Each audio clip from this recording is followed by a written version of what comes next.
Hi there. Greetings. Greetings from Manila. I would like to introduce myself. My name is Victoria Pineda, and I'm connected in the College of Computer Studies, De La Salle University. And I've been into teaching for over 20 years now. And my colleagues, Leonard, Maria, Livia, and Andrew, are doing small studies, particularly on 21st century teaching and learning. Well, I would like to start with a short story about myself. Been around with a lot of computers in the past. During my time, access to computers was very luxurious. And as a student of computer science, it's kind of difficult to survive if you don't have a computer. So I have to be resourceful because I don't have a computer that time. I went to different computer shops to do my tasks. Of course, we have laboratories in the school. I extended my time in the laboratories, and books were also very expensive. All my books that time were all photocopied, and I would go to the homes of my classmates just to be able to use computers. And finally, I was able to work in our computer laboratory as a student assistant.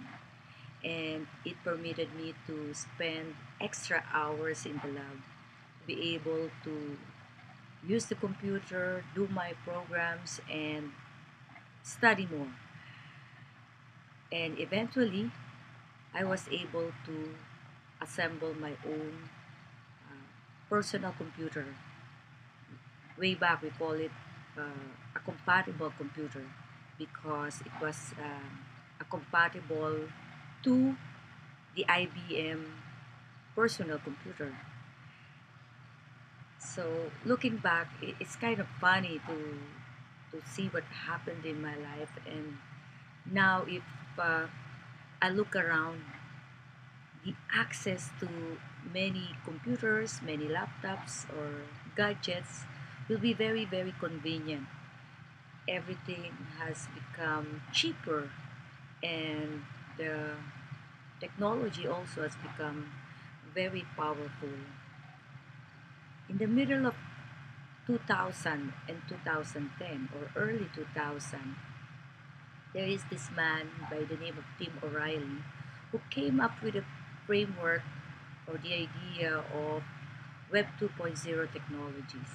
He came up with this idea because he wanted to boost e-commerce. Many enterprises, many organizations or businesses were using computers, creating their own websites, but there were not much transactions happening. And so, what Tim O'Reilly was thinking that time was to come up with a framework that would allow people to really do extensive transactions over the internet. And this idea of open framework led to many, many things. And it made an impact to e-commerce, but not only to e-commerce, but in other fields, marketing, sales, banking, or even education. The Web 2.0 technology framework made a big turnaround, particularly on the use of the web. It created a model that actually encourages users to become responsible of their actions, users to become collaborative, users to share the information that they have, and users getting together to create and produce more. So that's a very, very different concept. And uh, it had made an impact to education, which is actually very very positive. In 2009, I made a survey among 100 students of ours. These are students in their second year level or sophomore level. They're all taking information communication technology degree. And in this survey, I came up with a set of questions to be able to get a good demographics of the students. One of the major results of the survey is that there is actually a particular skill that's common among the students.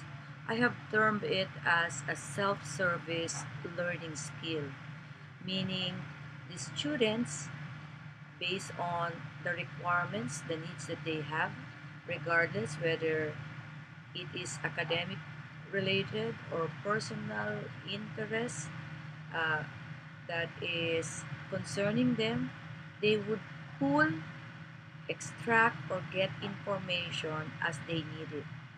It will be using the web, using any technology that they have, and they do it ubiquitously, anytime, anywhere. And it's not just pulling information. If they want to learn a particular skill, programming, disassembling a mobile phone, putting on a tie, or how to use a scarf, they just go, let's say, on YouTube to learn these things. If they want some basic information, they go to Wikipedia, and once they have the baseline information, they would search for more. Of course, this is the positive side of the use of the technology that most of the learners are doing now. So there is what we call a do-it-yourself learning that has been happening, similar to the idea of the self-service learning skill. The many interactions happening between the students or learners of today and the totality of the tools, resources, technologies, entities, and even people they interface with make up a new facet of learning space. And this is a personal learning space. So when the learner defines the resources that fit her needs, the priorities that anchors her learning circumstances, the interest that gratifies or supports her development, all of this would make up what we call a personal learning environment. Personal learning environment, or PLE, is a strategy that enables a learner to have control or freedom to manage or balance her priorities or sources of pleasures.